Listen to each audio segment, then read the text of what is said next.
శ్రీ మల్లికార్జున్ ఖర్గే గారు ఎన్ఎస్వై నుంచి నేటి వరకు ఓటమి ఎరగకుండా కాంగ్రెస్ పార్టీ క్రియాశీలక రాజకీయాలలో రాటుదేలి కేరళ నుంచి ఈరోజు ఢిల్లీ స్థాయిలో ప్రధాన కార్యదర్శి ఆర్గనైజేషన్ బాధ్యత తీసుకుని వివిధ రాష్ట్రాలలో కాంగ్రెస్ పార్టీని సమన్వయం చేస్తూ సమస్యలను పరిష్కరిస్తూ ఈరోజు మనకు అండగా నిలబడడానికి విచ్చేసిన పిఏసి చైర్పర్సన్ కేసీ వేణుగోపాల్ గారికి, ఉప ముఖ్యమంత్రి వర్యులు మిత్రులు బట్టి విక్రమార్క గారికి, వేదికను అలంకరించిన సహచర మంత్రివర్గ సభ్యులు, పార్లమెంట్ సభ్యులు, శాసన మండలి సభ్యులు, శాసన సభ్యులు, వివిధ కార్పొరేషన్ల చైర్మన్లు,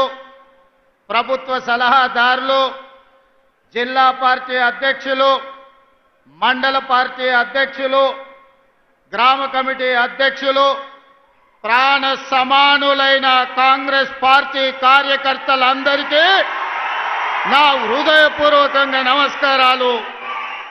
ఈ సమావేశానికి స్వాగతం, సుస్వాగతం.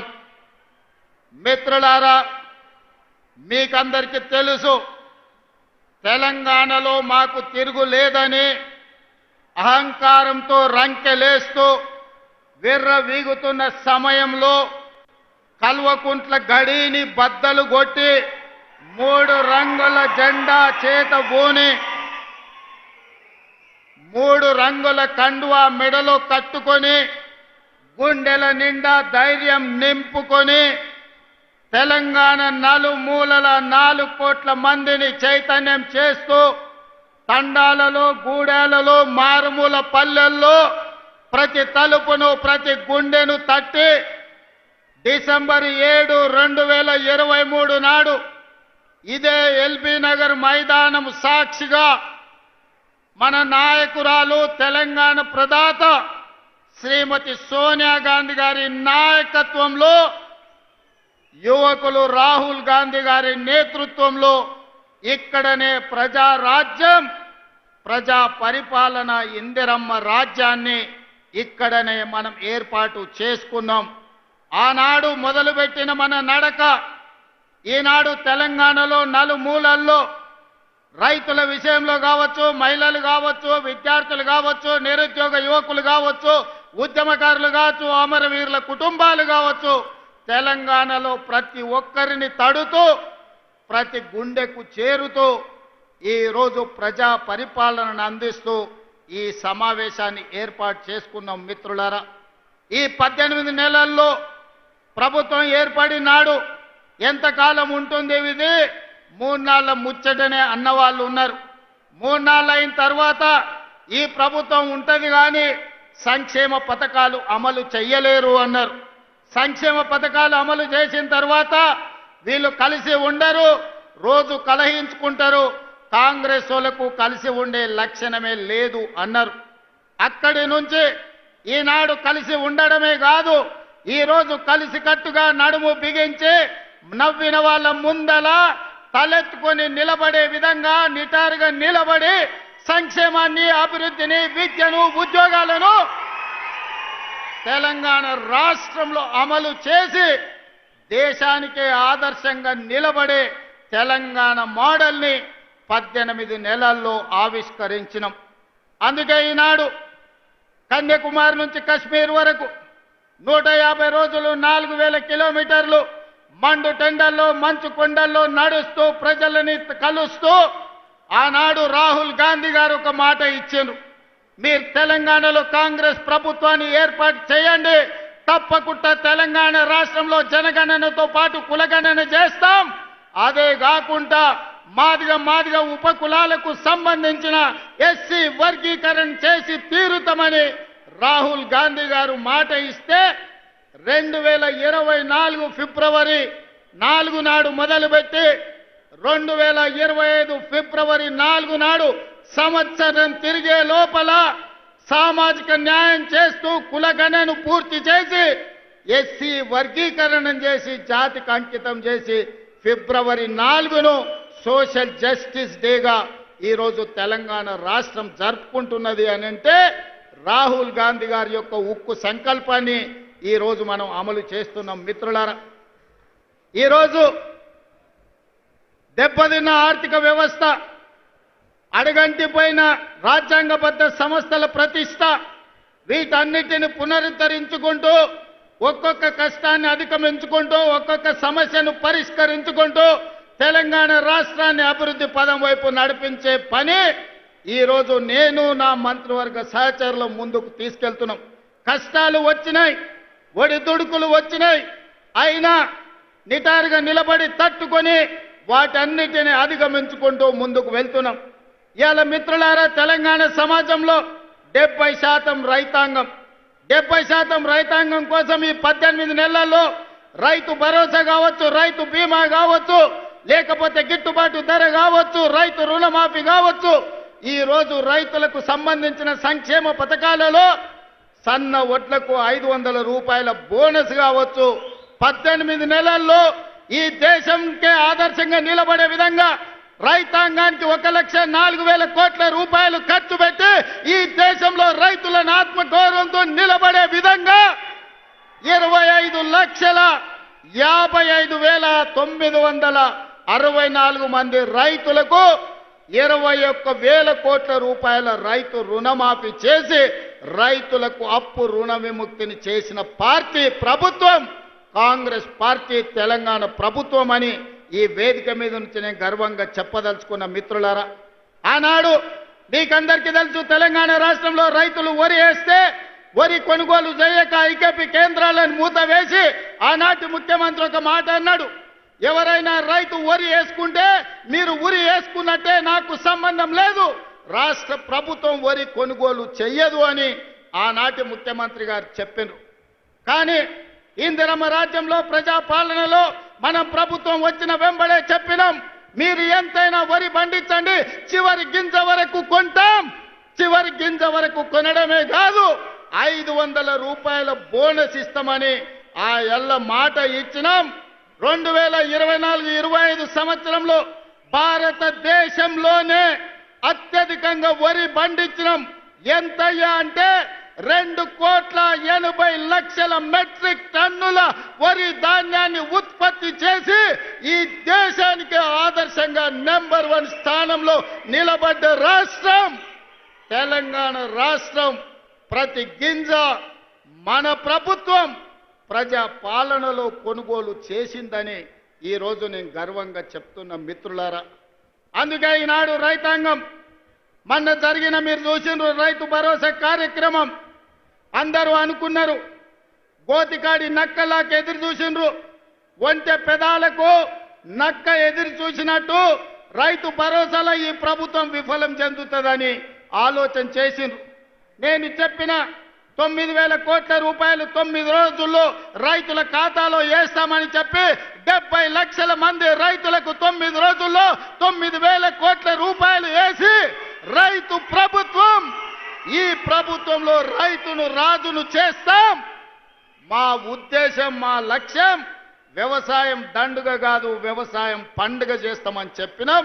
చేసి చూపించి ఆ ఘన విజయాన్ని సాధించి ఇవాళ రైతులు తలెత్తుకునే విధంగా ఇది రైతు రాజ్యం అంటే ఇట్లా ఉండాలి, 24 గంటల ఉచిత కరెంటు ఇవ్వాలి, రైతులు పండించిన పంట కొనాలి, రైతులకు రుణమాఫీ చెయ్యాలి, రైతులకు రైతు భరోసా ఇవ్వాలి అని ఈ రోజు ఈ ప్రజా పాలనలో ఇందిరమ్మ రాజ్యంలో మనం అమలు చేసిన. మిత్రులారా, ఇవాళ ఎవరైనా సరే నేను సవాలు విసురుతున్నా, అది ఢిల్లీలో ఉండే మోడీ అయినా సరే, గల్లీలో ఉండే కేడీ అయినా సరే, చర్చ పెడతాం పార్లమెంటులోనా అసెంబ్లీలోనా. రైతు రాజ్యం ఎవరు తెచ్చిండ్రు, రైతులకు అండగా నిలబడ్డది ఎవరో తేల్చుకుందాం. రాండి చర్చలకు. కేసీఆర్ వస్తాడు, కేటీఆర్ వస్తాడు, కిషన్ రెడ్డి వస్తాడు, నరేంద్ర మోడీ వస్తాడు, కాంగ్రెస్ పార్టీ కార్యకర్తలను తీసుకొని నేను వస్తా అని సూటిగా సవాలు విసురుతున్న. మిత్రులారా, మీకందరికీ తెలుసు, మహిళలు కాంగ్రెస్ పార్టీ ఈ దేశానికి రాష్ట్రపతిని మహిళను చేసింది. కాంగ్రెస్ పార్టీ ఈ దేశానికి ప్రధానమంత్రిని మహిళను చేసింది. ఆ ఉక్కు మహిళ శ్రీమతి ఇందిరాగాంధీ ఈ దేశంలో సీలింగ్ చట్టాన్ని తీసుకొచ్చి వేలాది ఎకరాలు లక్షలాది ఎకరాల భూములను దొరల గడిలలో మూలుగుతుంటే ఆ భూములను గుంజుకొని దళితుల గిరిజనులకు పంచిపెట్టింది. ఇల్లు లేని వాళ్లకు ఇందిరమ్మ ఇల్లు ఇచ్చింది, కట్టుకోవడానికి పట్టా లేని వాళ్ళకు ఇంటి పట్టానిచ్చింది. దున్నుకునే వాడికి భూమి లేకపోతే దున్నేవాడికి భూమి అని గ్రామాలలో 25 లక్షల ఎకరాల భూమి ఇవాళ ఇందిరమ్మ ఇచ్చింది. ఆదివాసీలకు 10 లక్షల ఎకరాల పోడు భూముల పట్టాలు ఇచ్చింది ఇందిరమ్మ ప్రభుత్వం. ఇవాళ పేదవాడు సొంత ఇల్లు ఉన్నా సొంత ఇంటి స్థలం ఉన్నా దున్నుకోవడానికి భూమి ఉంది అంటే అది ఇందిరమ్మ ఇచ్చిన భూమి, ఇందిరమ్మ ఇచ్చిన ఇల్లు పట్ట, ఇందిరమ్మ ఇచ్చిన ఇల్లు అని చెప్పి నేను ఈ సందర్భంగా తెలియజేయదలుచుకున్న మిత్రులారా, ఇవాళ మీరు ఆలోచన చేయండి. ఇందిరమ్మ ఆనాడు తెచ్చిన సంక్షేమము అభివృద్ధి ఈరోజు పేదవాళ్ళ జీవితాల్లో వెలుగులను నింపింది. అందుకే ఈరోజు ఏ సంక్షేమ పథకానికైనా ఇందిరమ్మ పేరు మనం పెడుతున్నాం. హైదరాబాదు నగరంలో పేదవాళ్లకు 5 రూపాయల భోజనం పెట్టాలని, పేదవాళ్లకు కూలి పోయే వాళ్లకు పొద్దున్నే టిఫిన్ చెయ్యడానికి క్యాంటీన్లు పెట్టి ఇందిరమ్మ పేరు పెడితే ఈ తలమాచిన దద్దమ్మలు సోయిలేనోళ్ళు ఇందిరమ్మ పేరు పెడతారని ధర్నా చేసిరు. ఒక్కనొక్కని బట్టలు ఇప్పదీసి కొడితే తప్ప ఇందిరమ్మ గొప్పతనం వాళ్ళకు అర్థం కాదు అని చెప్పి నేను ఈ సందర్భంగా తెలియజేస్తున్న మిత్రులారా, ఇవాళ మహిళలకు ఆర్టీసీలో ఉచిత ప్రయాణం దాదాపుగా 6,000 కోట్ల రూపాయలతోని ఆడబిడ్డలకు ఆర్టీసీలో ఉచిత ప్రయాణం ఇచ్చినాం. ఆర్టీసీ ఉచిత ప్రయాణమే కాదు, ఆడబిడ్డలకు 1000 బస్సులు కొనిచ్చి 1000 బస్సులు ఈరోజు ఆర్టీసీ కార్పొరేషన్కు ఆర్టీసీ బస్సుల యజమానులను ఆడబిడ్డల్ని చేసిన చరిత్ర మనది. ఒకనాడు సోలార్ వ్యాపారం, పెట్రోల్ బంకు వ్యాపారం అంటే అదాని అంబానీలది. కానీ ఇవాళ అదే సోలార్ బిజినెస్ 1000 మెగావాట్లు ఆడబిడ్డలకిచ్చి రాష్ట్ర ప్రభుత్వంతో ఒప్పందం చేసి ఇవాళ సోలార్ వ్యాపారం అదానితో పోటీ పడే విధంగా ఆడబిడ్డల్ని మన ప్రభుత్వం తీర్చిదిద్దింది. ఒకనాడు పెట్రోల్ బంకులు అంటే రిలయన్స్ అంబానీవి, కానీ ఇవాళ ఆడబిడ్డలకు జిల్లాలల్లో పెట్రోల్ బంకులు ఇచ్చి పెట్రోల్ బంకుల వ్యాపారం ఈరోజు ఆడబిడ్డలతో చేస్తున్నాం. గ్రామాలలో ఉన్న పాఠశాలల్లో చదువుకునే పేదవాళ్ళ పిల్లలే కాబట్టి ఆ పిల్లల తల్లులైన సెల్ఫ్ హెల్ప్ గ్రూపులకు సంబంధించిన మహిళలకు అమ్మ ఆదర్శ పాఠశాల పెత్తనం ఇచ్చి ఇవాళ బడి పిల్లల అటెండెన్స్ పంతుల్లో తీసుకుంటే పంతుల్లో అటెండెన్స్ మా పెద్దమ్మలు తీసుకుంటారు. పంతులు బడికి వచ్చిండా లేదా, ఈయన పిల్లలకు చదువు చెప్పిండా లేదా అని. ఆనాడు బట్టలు కుట్టే వ్యాపారం ప్రైవేటు కార్పొరేట్ కంపెనీలకు ఇచ్చిండు చంద్రశేఖరరావు. ఈనాడు బట్టలు కుట్టే వ్యాపారం ఆడబిడ్డలకు ఇచ్చినాం. హాస్టళ్లలో సరుకులు సరఫరా ఆనాడు టీఆర్ఎస్ లో ఉన్న ఒక నాయకుడు దోచుకుంటే ఈరోజు మహిళా సంఘాలకు కోడిగుడ్ల నుంచి కూరగాయల వరకు పాలు, ఉప్పు, పప్పు, బెల్లం, చింతపండు ప్రతి సరఫరా ఆడబిడ్డలు చేస్తారు. ఎందుకంటే వాళ్ళ బిడ్డలే ఈ సంక్షేమ హాస్టళ్లలో చదువుకుంటున్నారు. ఆ కన్న తల్లుల కంటే ఇంకెవరికి ఎక్కువ తెలుసు అని చెప్పి ఈరోజు కార్పొరేట్ కంపెనీలకి ఇవ్వకుండా ఈ వ్యాపారం మొత్తం ఈరోజు ఆడబిడ్డలకే అప్పజెప్పడం జరిగింది. అందుకే ఇందిరమ్మ రాజ్యం కాబట్టే ఆడబిడ్డల ఆత్మగౌరవం నిలబెట్టినాం, ఆడబిడ్డలకు ఆర్థికంగా వెసులుబాటు కల్పించినాం. ఇదే కాదు, హైటెక్ సిటీ అంటే పెద్ద పెద్ద మల్టీ కంపెనీలకు ఒక వేదిక. ఇన్ఫోసిస్, విప్రో, మైక్రోసాఫ్ట్ లాంటి కంపెనీలు ఎక్కడైతే ఉన్నాయో అక్కడనే 3.5 ఎకరాలు 100 కోట్ల రూపాయల ఆస్తిని ఆడబిడ్డలకిచ్చి ఇందిరా సహాయ కేంద్రాలుగా వాళ్ళు ఆడబిడ్డలు చేసే ఉత్పత్తి వస్తువులను హైటెక్ సిటీ పక్కన ప్రదర్శించే విధంగా అంతర్జాతీయ వ్యాపారంలో పోటీ పడే విధంగా ఇవాళ ఆడబిడ్డల్ని తీర్చిదిద్ది ప్రపంచంతోనే ఆడబిడ్డల్ని పోటీ పడే విధంగా ఇవాళ మనం తీర్చిదిద్దినాం. ఇదే కాదు, ఈనాడు 67 లక్షల మహిళలు ఈరోజు స్వయం సహాయక సంఘాలలో ఉన్నారు. నేను మా పట్టణతోని, మా సీతక్కతోని, మా ఆడబిడ్డలతోని మాట్లాడిన రాబోయే రోజుల్లో తెలంగాణ రాష్ట్రంలో 1 కోటి మంది ఆడబిడ్డలను స్వయం సహాయక సంఘాలలో చేర్చి 1 కోటి మంది ఆడబిడ్డల్ని కోటీశ్వరులను చేయడమే లక్ష్యంగా ఈరోజు ప్రజా పాలన ఇందిరమ్మ ప్రభుత్వంలో మనం చెయ్యబోతున్నాం. అందుకే తండాలలో, గూడాలలో, మారుమూల పల్లెల్లో ఉన్న మా ఆడబిడ్డలకు ఈ వేదిక మీద నుంచి నేను విజ్ఞప్తి చేస్తున్నా. మీరందరూ స్వయం సహాయక సంఘాలలో చేరండి. మిమ్మల్ని కోటీశ్వరులను చేసే బాధ్యత మీ సోదరుడిగా మీ రేవంత్ అన్న తీసుకుంటాడు. ఇది నా మాటగా, సోనియమ్మ మాటగా ప్రతి తెలంగాణ ఆడబిడ్డకు ఈ వేదిక మీద నుంచి ఈరోజు మేము ఇస్తున్నాం.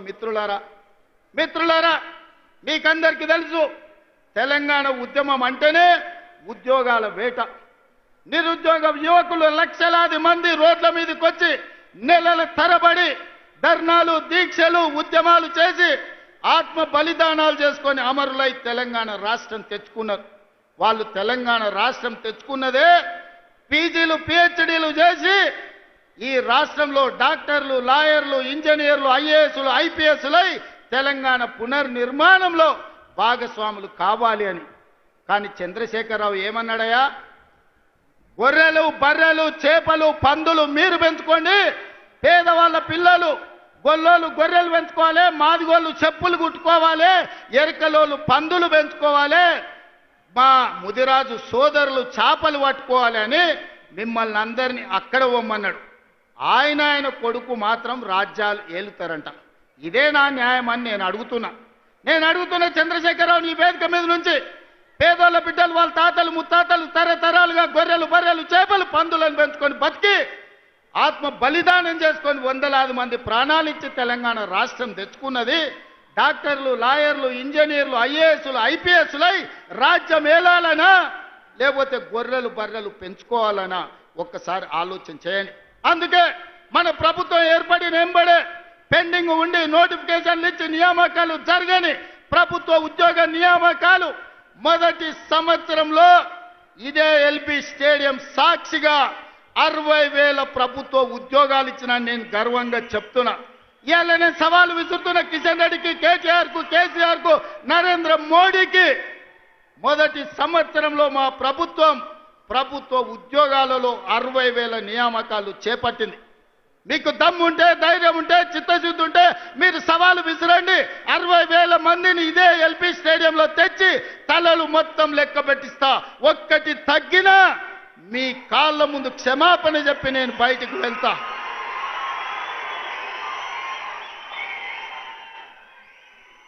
ఇది మా లెక్క, ఇది మా నిజాయితీ. ప్రైవేట్ కార్పొరేట్ కంపెనీల్లో 1,00,000 ఉద్యోగాలు ఇచ్చినాం. నేను మా మిత్రుడు శ్రీధర్ బాబు విదేశీ పర్యటనలో 3 లక్షల కోట్ల పెట్టుబడులు తీసుకొచ్చినాం. ఇవాళ అంతర్జాతీయ స్థాయిలో తెలంగాణకు ఒక గుర్తింపు, గౌరవాన్ని తీసుకొచ్చినాం. అందుకే మిత్రులారా, ఆనాడు హాస్టళ్లలో, సంక్షేమ హాస్టళ్లలో ఎన్నడా పిల్లల్ని పట్టించుకోలే. అందుకే వాళ్లకు ఫుడ్ డైట్ ఛార్జెస్ మా బట్టి గారు 40% పెంచిండ్రు. Cosmetic charge 200% పెంచిండ్రు.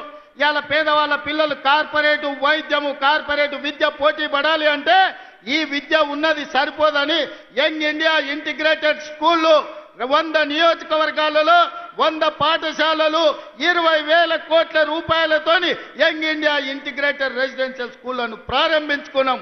రాబోయే రోజుల్లో ప్రపంచంతోనే పోటీ పడే విధంగా మన విద్యా ప్రమాణాలను పెంచడానికి ఇలా మనం ప్రణాళికలు వేసుకున్నాం.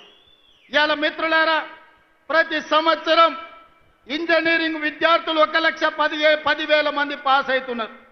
సర్టిఫికెట్ ఇంజనీరింగ్ వస్తుంది కానీ బయటకు పోతే ఉద్యోగం లేదు. బయట అవసరాలకు తగ్గట్టు వీళ్ళకు నైపుణ్యం లేదు. నైపుణ్యానికి శిక్షణ ఇవ్వడానికి వసతులు లేవు. అందుకే ఆలోచన చేసి రాష్ట్ర ప్రభుత్వంలో యంగ్ ఇండియా స్కిల్స్ యూనివర్సిటీని ప్రారంభించి వేలాది మంది పేద పిల్లలకు స్కిల్స్ నేర్పించి తద్వారా ఉద్యోగ ఉపాధి అవకాశాలు కల్పించడానికి ఈ రోజు మన ప్రభుత్వం పనిచేస్తుంది. ఇదే కాదు, మొన్న జరిగిన ఒలింపిక్స్ లో 140 కోట్ల మంది ఉన్న ఈ దేశానికి ఒక్క బంగారు మెడల్ రాలే. కానీ సౌత్ కొరియా ఒక చిన్న దేశం, హైదరాబాద్ కంటే కొంచెం పెద్ద దేశం, 32 మెడల్స్ తెచ్చుకున్నది. అందులో ఒక అమ్మాయి సౌత్ కొరియా స్పోర్ట్స్ యూనివర్సిటీకి నేను పోతే ఒక అమ్మాయిని కలిసిన. ఆ అమ్మాయి నాకు ఆశ్చర్యం వేసింది. ఒక అమ్మాయి 3 బంగారు పతకాలు తీసుకొచ్చింది. నేను అడుగుతున్న మిత్రులారా, తెలంగాణ యువకులారా, ఉద్యమం చేసి తెచ్చుకున్న తెలంగాణగా 140 కోట్ల జనాభా ఉన్న భారతదేశం ఒక్క మెడల్ తీసుకురాలే. సౌత్ కొరియాలో ఒక అమ్మాయి 3 బంగారు మెడల్స్ తెస్తే 140 కోట్ల భారతీయులు ఆ అమ్మాయి ముందల తల వంచుకునే పరిస్థితి ఈ రోజు లేదా? అందుకే ఈ దేశాన్ని ప్రపంచ చిత్రపటంలో పెట్టాలంటే ఒలింపిక్స్ లో బంగారు మెడల్స్ సాధించాలి. దానికి తెలంగాణ వేదిక కావాలని యంగ్ ఇండియా స్పోర్ట్స్ యూనివర్సిటీని ఇవాళ తెలంగాణలో ప్రారంభించుకున్నాం. 2034 ఒలింపిక్స్ లో తెలంగాణ నుంచి బంగారు మెడల్స్ తెచ్చే బాధ్యత తెలంగాణ యువత తీసుకుంటుందని చెప్పి నరేంద్ర మోడీ గారికి నేను సూటిగా చెప్తున్నా. మిత్రులారా, ఇలా చెప్పుకుంటూ వెళ్తే ఎన్నో విజయాలు ఉన్నాయి. పనిలో బడి ప్రచారం చేసుకోవడంలో మేము మర్చిపోయినాం. మన వాళ్ళు చెబుతుంటే అరే ఇన్ని చేసిందా మన ప్రభుత్వం, సన్నబియ్యం ఇచ్చిందా, రైతు రుణమాఫీ చేసిందా, రైతు భరోసాకు నిధులు ఇచ్చిందా, 60,000 ఉద్యోగాలు ఇచ్చిందా, అమ్మ ఆదర్శ పాఠాలు నిర్వహించిందా, స్కిల్స్ యూనివర్సిటీ పెట్టిండ్రా, స్పోర్ట్స్ యూనివర్సిటీ పెట్టిండ్రా, ఇట్లా ప్రతి కార్యక్రమాన్ని చర్చినప్పుడు ఆశ్చర్యంతో నోరు తెరిచి చూస్తున్నారు. మరి ఎందుకు ఈ రోజు అవి మనం ప్రచారం చేసుకోలేకపోతున్నాం? అందుకే మిత్రులారా, ఈ రోజు వాళ్ళు పెట్టుబడి పెట్టి కిరాయి మనుషులను పెట్టి దుబాయ్లో ఆఫీసులు పెట్టి విష ప్రచారం చేస్తున్నారు. అందుకే ఇవాళ ఈడికొచ్చిన వేలాది మంది కాంగ్రెస్ పార్టీ కార్యకర్తలే మా బ్రాండ్ అంబాసిడర్లు. మీరే ప్రచార కార్యకర్తలుగా మారండి, మీరే ఈ ప్రభుత్వానికి బ్రాండ్ అంబాసిడర్లుగా మారండి. సోషల్ మీడియాలో యుద్ధం ప్రకటించండి. మన యుద్ధంలో కల్వకుంట్ల గడి తుణుకలు అయిపోవాలి. అందుకే మిత్రులారా, ఇవాళ మనం కలుసుకున్నాం. మా ఎన్నికలు అయిపోయినాయి, ఎమ్మెల్యే అయిపోయింది, ఎమ్మెల్సీ అయిపోయింది, ఎంపీ అయిపోయింది, ప్రభుత్వం అయిపోయింది. నాయకుల ఎన్నికలు అయిపోయిన వేదిక మీద ఉన్నోళ్ళకు ఇక ప్రాణ సమానులైన మా కార్యకర్తల ఎన్నికలు ఉన్నాయి. మిమ్మల్ని గెలిపించే బాధ్యత నాది. సర్పంచులుగా, వార్డు మెంబర్లుగా, ఎంపీటీసీలుగా, ఎంపీపీలుగా, జడ్పీటీసీలుగా, జిల్లా పరిషత్ చైర్మన్లుగా, కౌన్సిలర్లుగా, కార్పొరేటర్లుగా, మేయర్లుగా మిమ్మల్ని గెలిపించే పూచి నేను తీసుకుంటా. మీ సోదరుడు మీకు అండగా నిలబడతాడు. గ్రామ గ్రామాన, తండాలలో, గూడాలలో, మారుమూల పల్లెల్లో కంకణం కట్టుకొని బయలుదేరండి. రాబోయే స్థానిక సంస్థల్లో 100% కాంగ్రెస్ పార్టీ కార్యకర్తలకు న్యాయం జరుగుతుంది. మిమ్మల్ని గెలిపించుకునే పూచి నాది. ఇవే కాదు, ఈరోజు గుడి కమిటీలు కావచ్చు, మార్కెట్ కమిటీలు కావచ్చు, కార్పొరేషన్లో డైరెక్టర్లు కావచ్చు, అన్ని పదవులు ఇచ్చే వరకు ఈరోజు విశ్రమించను. మీ కండగా నిలబడడానికి మీనాక్షి నటరాజన్ గారు ఢిల్లీ నుంచి వచ్చిండ్రు. మీకు 100% న్యాయం జరుగుద్ది. మీకు న్యాయం చేసే బాధ్యత నాది. ఇదే కాకుండా చాలా మంది నాయకులకు ఒక భయం ఉంది. మా దగ్గర ఎమ్మెల్యే గెలిచిండు, లేకపోతే మా దగ్గర ఎవరో ఎమ్మెల్యే వచ్చిండు, రేపు భవిష్యత్తులో నా పరిస్థితి ఏందని. అందుకే నేను ఒక మాట చెప్పదలుచుకున్నా. వచ్చే ఎన్నికల్లో సీట్లు పెరగబోతున్నాయి. 119, 153 అసెంబ్లీలు కాబోతున్నాయి. పార్లమెంటు సీట్లు పెరగబోతున్నాయి. ఇవాళ 60-70 మంది ఎమ్మెల్యేలు ఉన్నారు. ఇంకా 80 మందికి కొత్తగా టికెట్లు ఇచ్చే అవకాశం ఉంది. మీరు ప్రయత్నం చేయండి, ప్రజల్లో ఉండండి, ప్రజాసేవ చేయండి. మీకు టికెట్లు ఇచ్చి గెలిపించుకున్న బాధ్యత, మిమ్మల్ని ఎమ్మెల్యేలను మంత్రులు చేసే బాధ్యత కాంగ్రెస్ పార్టీ, మల్లికార్జున్ ఖర్గే, రాహుల్ గాంధీ గారు తీసుకుంటారని నేను ఈ సందర్భంగా తెలియజేస్తున్నా. రాబోయే రోజుల్లో మా ఆడబిడ్డలకి, ఇక్కడ కూర్చున్న మా మహిళలకు చెప్తున్నా, మహిళా రిజర్వేషన్ రాబోతుంది. 51 మంది కనీసం ఆడబిడ్డలు ఎమ్మెల్యేలు కాబోతున్నారు. 60 మంది దాకా ఆడబిడ్డలు అసెంబ్లీలో ఉండబోతున్నారు. 5-6 మంది కనీసం మంత్రివర్గంలో మంత్రులు కాబోతున్నారు. అందుకే సోదరులారా, యువకులకు నేను మాట ఇవ్వదలుచుకున్నా. మీరు కొట్లాడండి, ప్రజల్లో ఉండండి. మీరు అడగాల్సిన పని లేదు, మీరు ఢిల్లీకి వెళ్లాల్సిన అవసరం లేదు. మీ టికెట్ మీ ఊరికి, మీ ఇంటికి తెచ్చిచ్చి, మీ దోవ ఖర్చులు ఇచ్చి మిమ్మల్ని గెలిపించుకునే బాధ్యత కాంగ్రెస్ పార్టీ తీసుకుంటుంది. ప్రజల్లో ఉండే ఆడబిడ్డలకు టికెట్లు ఇచ్చి మహిళా నాయకత్వాన్ని పెంపొందించే బాధ్యత కాంగ్రెస్ పార్టీ తీసుకుంటుంది. ఖర్గే जी, इस मंच से मैं आपको एक भरोसा, एक वादा करना चाहता हूं. आज गांव-गांव से, आदिवासी जिलों से हमारे भाई बहन लोग इधर आ गए. वो विलेज का ग्राम अध्यक्ष है, मंडल अध्यक्ष है, जिला के अध्यक्ष है. इन सब लोगों के दिल मैं देखा, इन लोगों का दिल का धड़कन मैं समझता हूं. इन लोगों के तरफ से आपको मैं वादा करना चाहता हूं, आने वाले चुनाव में 15 parliament seat, 100 assembly seat Telangana में जिताएंगे। दिल्ली को हम 15 पार्लियामेंट एमपी को बना भेज देंगे। 100 एमएलए को जिता के यही दोबारा हम सरकार बनाएंगे। आपके जिम्मेदारी सोनिया जी को, राहुल गांधी जी को, प्रियंका जी को, केसी वेणुगोपाल जी को आप यहां पर लेकर आना। सरकार जिताने का जिम्मेदारी हमारे भाइयों का। हमारा 100 एमएलए से एक भी कम पड़ा मुझे पूछना, 100 से एक भी कम नहीं होने दूंगा, ये मेरा वादा है। पिछले बार मैं वादा किया, वरन रंगारेड्डी जिले में राजीव गांधी चौरस्ता में हम आपको वादा किया था सरकार बनाने का। सितंबर 17, 2023 उस दिन सोनिया जी को, आपको, हमारे कार्यकर्ता, हमारे भाई लोग आपको वादा किया 2023 दिसंबर में कांग्रेस सरकार बनाने का। आज 3 साल पहले हम लोग आपको वादा कर रहे हैं, हमारे वादा को सोनिया जी को पहुंचा दो। आने वाले चुनाव में 100 एमएलए को जिताएंगे, सरकार बनाएंगे। 15 पार्लियामेंट मेंबर्स को हम दिल्ली भेज देंगे। आप दिल्ली में सरकार बनाओ, हमारे तरफ से हम लोग मेहनत करेंगे। ये हमारे वादा है। सही है ना? तैयार है? तैयार है? तैयार है? तैयार है? तैयार है? तैयार है? आप लोग तैयार है? पीछे वाले तैयार है? आगे वाले तैयार है? वो पीछे बैठे वाले तैयार है? तैयार जिन है हाथ उठाओ, सब लोग हाथ उठाओ।